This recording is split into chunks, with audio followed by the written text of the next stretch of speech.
जय हिंद। उस महबूबा के बारे में बताते हैं जिसके लिए इस देश के 15 से 20 करोड़ बच्चे सुबह 3:30-4 बजे उठकर, आधे तो ऐसे जिनके पास जूते चप्पल भी नहीं है, कई तो ऐसे हैं कि जिनके पास बहुत सारी फैसिलिटी नहीं है, इतनी शिद्दत से ईमानदारी से मेहनत कर रहे हैं। वो महबूबा है ना जिसकी मैं बात कर रहा हूँ, पता है वो कौन है? वो है वर्दी, वही यूनिफॉर्म। चाहे वो ऑलिव ग्रीन हो इंडियन आर्मी की स्पेशली, चाहे वो कॉम्बैट यूनिफॉर्म हो एक इंडियन पुलिस सर्विसेज के अधिकारी की, चाहे पैरामिलिट्री फोर्सेस की, चाहे एक गली में जो खड़ा हुआ एक सिपाही है उसकी खाकी वर्दी हो। अगर उस वर्दी की इज्जत नहीं होती इस हिंदुस्तान में, तो क्यों ये करोड़ों बच्चे सुबह से उठ के अपना सब सुख चैन त्याग कर उस वर्दी पाने के लिए, फौज में जाने के लिए, IAPS अधिकारी बनने के लिए क्यों दिन रात इतनी मेहनत करते हैं? तकलीफ ये हुई है कि एक मोहतरमा है, एक मैडम है, अगर ये महिला नहीं होती तो मेरी भाषा कुछ और होती, लेकिन ये मेरे संस्कार हैं, ये मेरी अपब्रिंगिंग है कि मैं आपकी भी बेइज्जती नहीं करना चाहता हूं। को पता भी है वो वर्दी क्या होती है? वो बूढ़े माँ बाप से पूछिए, कभी उन बच्चों से पूछिए, उस विधवा से पूछिए जिसके पति की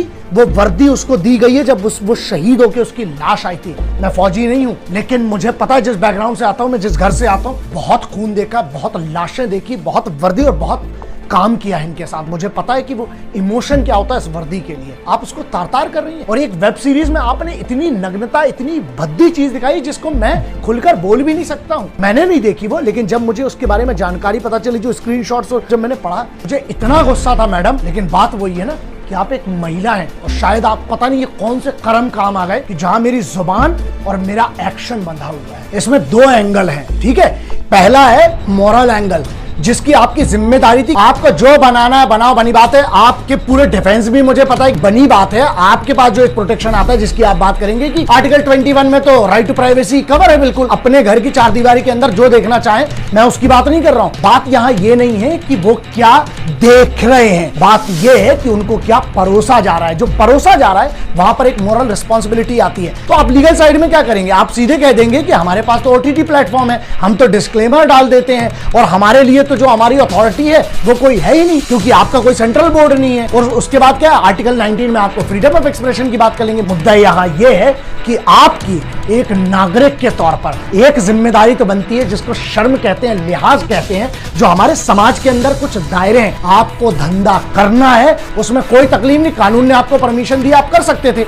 अरे लेकिन धंधे को इतना गंदा तो मत करो जहां तुम धंधे के नाम पर तो ऑफिसर्स की जो बीबियां हैं, जो उनकी बहन बेटियां हैं, तुम उनका अपमान कर रहे हो और एट द सेम टाइम तुम उस वर्दी का अपमान कर रहे हो। शायद आप कभी समझ भी नहीं सकते वो बात। असल में पता है तुमने क्या किया? तुमने वो कर दिया जो चाइना इतने साल से कोशिश कर रहा है वो नहीं कर पाया, जो पाकिस्तान नहीं कर पाया, जो आतंकवादी संगठन नहीं कर पाए ना, वो तुम जैसे लोगों ने यहां बैठकर कर दिया। तुमने उन आर्म्ड फोर्सेस की जो सबसे बड़ी इज्जत होती है, एक तो वर्दी और दूसरे उनके घर की इज्जत होती है यार, जो तुम्हारी मां बहनों के लिए वहां रक्षा कर रहे हैं, तुमने उनकी मां बहनों के चरित्र पर सवाल उठा दिया और तुमने उनकी वर्दी, जिसको मां के बराबर माना जाता है, उस यूनिफॉर्म को तुमने उसका अपमान कर दिया। तुमने एक ऐसी गंदगी दिखाई कि मान लीजिए जो आज आर्म्ड फोर्सेस का व्यक्ति वहां पर है, मतलब उसके पीठ पीछे उनके घर में क्या हो रहा है। अगर कल किसी फौजी की बेटी, बीबी, बहन के ऊपर अगर कोई बुरी नजर उठाता है ना, जिम्मेदार आप हो इसके। वहां पर उनका घर का सदस्य, वो तो आपकी सुरक्षा के लिए बॉर्डर पे था, या आज इस कोरोना जैसे महामारी में इंडियन पुलिस सर्विसेज के ऑफिसर्स हैं, पुलिस फोर्सेज के हैं, वो तो आपकी सुरक्षा में लगे। उनके घर में पीठ पीछे जो आपने एक अपमान किया है, यह मोरल रिस्पॉन्सिबिलिटी थी आपकी। क्या आपकी कोई जिम्मेदारी नहीं थी इस वतन के लिए, उस यूनिफॉर्म के लिए और उन मां बहनों के लिए जिनकी बड़ा पूरा गांव इज्जत करता है? आप उनकी इज्जत नीलाम कर रहे हैं जो दुश्मन नहीं कर पाया। तो ये बताइए कि आप हैं किसकी तरफ असल में? तुमने एक ऐसा गुनाह किया है जो मुझे लगता है इस देश में बहुत बड़ा गुनाह माना जाना चाहिए, लेकिन कानून के दायरे जो है ना छोटे हैं, इसीलिए तुम लोग उसका बहुत फायदा उठाते हो। तुमने सिक्योरिटी फोर्सेस का सबसे बड़ा चीज तोड़ी है, वो है उनका मोराल। वो इतनी विषम परिस्थितियों में सिर्फ एक चीज की दम पर खड़ा है और वो होता है उसका मोराल। अरे तुम्हें इतनी भी शर्म नहीं रह गई कि कम से कम फौजियों को, उन सिपाहियों को कुछ नहीं दे सकते हो, तो कम से कम उनकी बेइज्जती तो मत करो, उनकी घर की आबरू तो मत लुटाओ यार। अगर आप एक सॉल्यूशन नहीं जानते हैं तो आप भी एक दूसरी प्रॉब्लम है। पूरे देश में चिल्ला चिल्ला के डिबेट चलता रहता है। सॉल्यूशन कहाँ है? At the end of the debate what is the solution? यहाँ पर हम वो नहीं होने देंगे। मैं जब जब वीडियो करता हूँ, जब जब बात करता हूँ, तो मैं सॉल्यूशन की बात करता हूँ। प्रॉब्लम सबको पता है, आपको इंटरनेट पे मिल जाएगी। सॉल्यूशन कोई नहीं बताता है, अपना सिर्फ एक एजेंडा रखते हैं। लेकिन सॉल्यूशन क्या है? सॉल्यूशन दो ना। अगर इस मुद्दे की बात करूं, बहुत क्लियर है। तुम आर्टिकल 19 का सहारा लेके देश में कोई भी कुछ भी बोलता है और आखिरी में क्या है? छुप जाता है आर्टिकल 19 के पीछे जाके। नहीं, हमारा तो संवैधानिक अधिकार है, फ्रीडम ऑफ एक्सप्रेशन। लेकिन अब अमेंडमेंट होना चाहिए और पार्लियामेंट को एक नया अमेंडमेंट करके एक लक्ष्मण रेखा बहुत क्लियरली खींचना पड़ेगी। आपको एक दायरा निर्धारित करना पड़ेगा कि अगर आपने, चाहे वो कोई भी हो, चाहे वो कितने भी बड़े बाप की औलाद हो, अगर आपने ये लाइन क्रॉस की है, आपको इसके लिए पनिशमेंट मिलना चाहिए। तो उसके लिए नया लॉ बनाना पड़ेगा आपको। तीन चीजें, नेशनल सिक्योरिटी, सोवरेनिटी और इंटेग्रिटी, इस देश की अखंडता, ये तीन चीजों के अलावा तुम्हें जहां धंधा करना है, जो करना है, अबे कम से कम इसको तो छोड़ो यार। ये सबसे इंपॉर्टेंट मूलभूत है। आर्टिकल 19 में अमेंडमेंट करना पड़ेगा। लोगों के दिल में जब तक ये दहशत नहीं होगी कि अगर हमने लक्ष्मण रेखा ना की तो हमें आजीवन कारावास हो। यार आप लोगों को एक चीज समझना चाहिए कि जब जब अगर देश की, अगर भारत की आंतरिक सुरक्षा की बात हो, चाहे हिंदू मुस्लिम एकता की बात हो,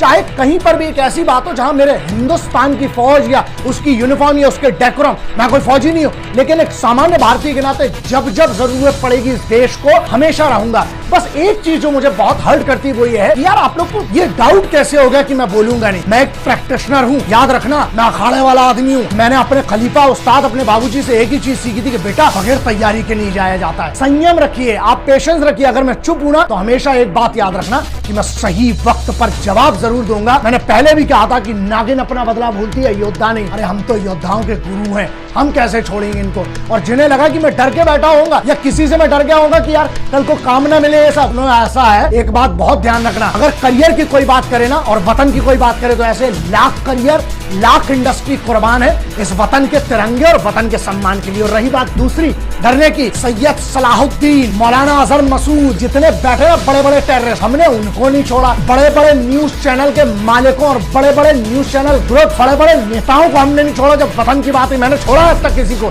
अरे तो ये टटपुंजिए छोटे मोटे लोग, बस बात ये है कि महिला है ना तो इनके सम्मान के लिए, क्योंकि अपनी वो बंदिशें हैं और हम अपना लिहाज और अपनी तहजीब नहीं भूलना चाहते, इसलिए थोड़ा मैं इंतजार करके मैं तैयारी करता हूँ। बात यहाँ ये है कि हम एक नागरिक के तौर पर आप क्या करते हैं? अगर आप मुझ पर भी भरोसा कर बैठे हैं ना कि मैं बोलूंगा, तो आप गलती कर रहे हैं। आप सिर्फ मेरे भरोसे मत रहिए, आप खुद के ऊपर भरोसा करिए। मान लीजिए आपको ये लगा कि ऐसी कोई वेब सीरीज बनी है जिसमें हिंदुस्तानी फौज की जो वाइफ है, हिंदुस्तानी सेना की जो महिलाएं हैं, जो उनके घर की बहनें हैं, बेटियां, उनका अपमान हुआ है या यूनिफॉर्म का अपमान हुआ है, उसकी बेइज्जती हुई है।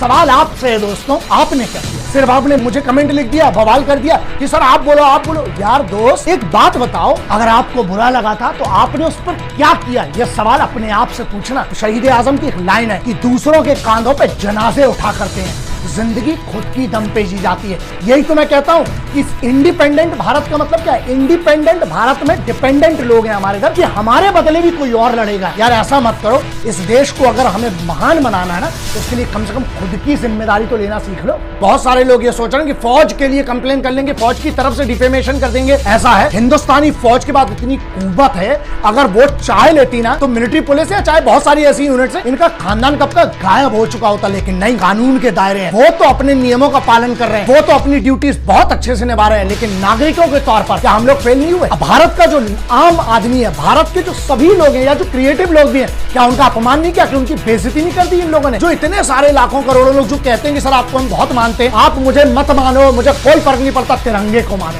भारत के कानून को मानो, इसकी अखंडता को मानो। और अगर तुम्हें बुरा लगा है ना तो एक काम करो, जरा इन लोगों को भारत भ्रमण करवाओ, जाओ अपने पास के थाने में, एप्लीकेशन मत देना, FIR करवाना। अगर इनके ऊपर 50 FIR हो गई ना पूरे हिंदुस्तान के अंदर, जब इनको घूमना पड़ेगा, इनकी जूतियां जब घिसेंगी, तब इनको समझ में आएगा कि इनने अपमान किया है किसका? उस चीज का जिसको सब बहुत दिल से इज्जत करते हैं, प्यार करते हैं, वो है हमारी armed forces, paramilitary forces, Indian police services और पुलिस की जो नौकरी करने वाले लोग हैं उनका। और दूसरा एक सबसे बड़ी चीज है, मेरा फाइनल सॉल्यूशन, इन लोगों पर जो ये वेब सीरीज बनाने वाले हो, इसकी कास्ट पर, इनमें जितने भी लोग जितने भी लेयर में इन्वॉल्व हैं, इन लोगों पर राष्ट्रद्रोह सेडिशन एक्ट के तहत इन लोगों को कम से कम आजीवन कारावास देना चाहिए। क्यों?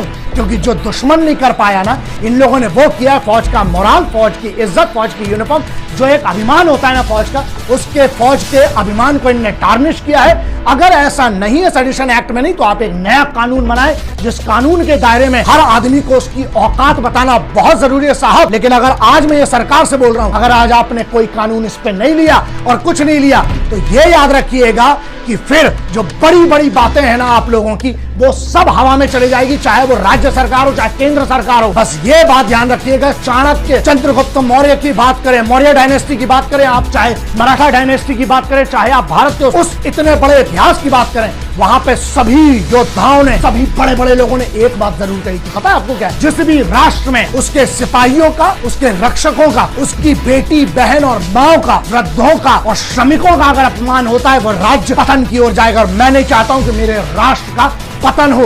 इकट्ठे हो जाओ, अभी भी मौका है। बहुत सारे लोग मुझसे पूछते हैं कि हम आर्म्ड फोर्सेस के लिए क्या कर सकते हैं। कम से कम इतना काबिल इंसान बन जाओ कि तुम्हारे लिए जब वो छाती पे गोली खाए ना, तो उसको ये शर्म ना हो कि साला हम किन के लिए मर गए। जय हिंद।